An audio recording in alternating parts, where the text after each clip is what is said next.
You didn't just wake up one day and decide to walk away. You gave silent chances, subtle warnings, and quiet disappointments, hoping they'd notice before it was too late, but they didn't. They saw your calm exterior and assumed everything was fine, never realizing that behind your silence, you were already halfway out the door. You don't slam doors or create chaos when you leave. That's not your style. When you walk away, it's with quiet finality, because by the time you leave, you've already done all your grieving. This video is for you, the INFJ who disappears without a word, not out of cruelty, but because your peace finally mattered more than their confusion. Let's walk through the truth behind that quiet exit. You stayed longer than you should have because part of you kept hoping they would change. You didn't stay because you were weak. You stayed because you cared, because you saw potential they didn't even see in themselves. You kept giving chances, not because they earned them, but because your heart needed to believe that people could grow if just given enough love, enough time, enough understanding. You held on to the hope that maybe one more conversation, one more compromise, one more moment of grace would finally make them see how their actions were hurting you. But deep down, you felt the slow ache of disappointment building every time they repeated the same patterns. Still, you stayed, long past your breaking point, because walking away felt like giving up on someone you desperately wanted to believe in. You kept showing up, hoping your presence would inspire change, but eventually you realized that love can't heal someone who doesn't want to be healed, and staying any longer would only mean abandoning yourself. You gave subtle, silent signs that you were hurting, but no one took them seriously. You didn't scream, you didn't beg, you didn't cause a scene. Instead, you gave quiet signals, pulling back a little, speaking less, smiling less. You dropped subtle hints in your tone, your energy, your absence, but no one noticed. Or maybe they noticed and chose to ignore it, because addressing your pain would mean they'd have to take responsibility for it. You hoped someone would ask, "Are you okay?" and actually mean it. But when no one did, you learned something painful. The people you were there for couldn't recognize when you needed someone. You were the strong one, the understanding one, the one who always made things easier for others. So your silent cries were seen as mood swings or distance, not distress. And when they finally realized something was wrong, it was too late, because by then you had already started the process of letting go. You stopped expressing yourself when you realized your feelings weren't being heard. You gave them words, emotion, honesty, everything, but all you got in return was silence, deflection, or discomfort. Over time, you noticed how they only listened when it was convenient, how your feelings were either minimized or twisted into something they weren't. So you began shrinking your voice. You stopped sharing the deeper parts of yourself, not out of spite, but out of self-preservation. It wasn't about holding a grudge, it was about protecting your peace. Because what's the point in opening your heart if no one values what's inside? You realized that staying silent was less painful than explaining yourself to someone who never truly cared to understand. So you stayed quiet, not because you didn't have anything to say, but because you finally understood that your emotional safety comes first. You emotionally disconnected long before you physically walked away. By the time you physically left, the real goodbye had already happened, quietly deep inside. You stopped feeling safe, you stopped feeling seen, and slowly, without even realizing it, you began to detach. You stopped expecting them to show up differently. You stopped giving energy to conversations that always ended the same way. And even though you were still there, smiling, listening, pretending, you had already started building an emotional distance. You were mourning the connection in real time, grieving a bond that no longer felt mutual. And when the moment came to walk away, it wasn't sudden, it was inevitable. You weren't walking out on a relationship that was thriving. You were leaving the shell of something that had already died a long time ago. That's why it didn't feel dramatic. That's why you didn't explain. Because when your heart leaves first, the body's just catching up. You didn't leave to punish them, you left to finally protect yourself. You weren't trying to make a statement. You weren't hoping they'd chase you or realize your worth too late. You left because staying any longer meant betraying yourself. For too long, you tolerated the dismissiveness, the lack of effort, the emotional distance, and convinced yourself it was love. You tried to fix it, to be patient, to give more than you received. But eventually you understood. Love shouldn't hurt this much. It shouldn't cost you your peace. So you left, not out of anger, not to get even, but because you finally chose you.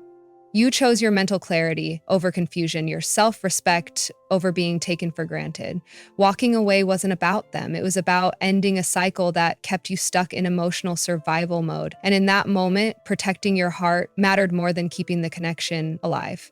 Your goodbye wasn't dramatic. It was quiet because the pain had already passed its peak. You didn't slam doors, you didn't scream or beg to be seen. Your goodbye wasn't loud because the real pain had already happened in silence. By the time you walked away, you had already cried the hidden tears, already replayed every conversation in your head, already mourned the version of love you hoped it could become. The emotional storm had come and gone quietly inside you, long before anyone else noticed something was wrong. So when you left, it wasn't impulsive, it was calm, final, and necessary. You didn't need to explain yourself or prove your worth one last time. The truth was, your soul had already let go. What they saw as sudden was simply the ending of a slow, silent process. Because when an INFJ walks away, it isn't out of rage. It's the final step in a journey they've already taken alone. People didn't understand how serious you were until you were already gone. They thought you'd never actually leave because you were always the one who stayed, even when it hurt. You forgave quietly, endured silently, and hoped endlessly. So when you finally walked away, it didn't register right away. They assumed it was just space or that you'd come back like always, but you didn't. And that's when it hit them, that your silence wasn't a pause, it was closure. They began to realize that all the little moments they ignored were actually warnings, that every distant gaze, every withdrawn word was you slowly detaching. But by the time they noticed, you had already rebuilt your boundaries. You weren't angry, you were done. And that calm, quiet exit said more than any final conversation ever could. Because when an INFJ walks away without a word, the message is loud. They meant it. You mourned the loss while still in the relationship, so by the time you left, it felt like relief. You grieved long before you ever walked away. You mourned the connection, the intimacy, the hope, while still lying next to them, smiling through conversations that no longer felt safe. You questioned yourself 100 times, wondering if maybe you were the problem, if maybe you were expecting too much. But deep down, you knew the love you gave wasn't being returned in the way you needed. So you stayed, not out of joy, but out of duty, hoping, waiting, doubting.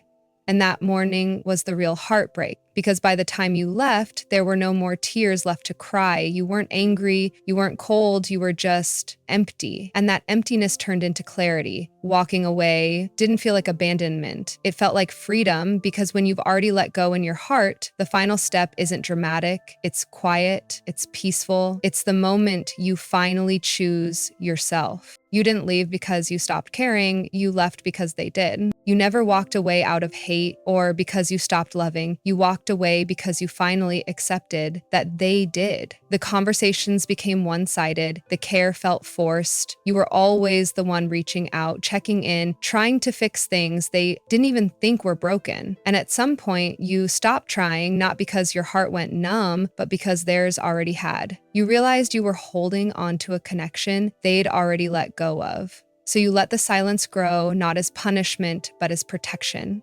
You didn't want to leave. You waited, hoping they'd meet you halfway. But they never did. And in the end, leaving wasn't a choice, it was survival.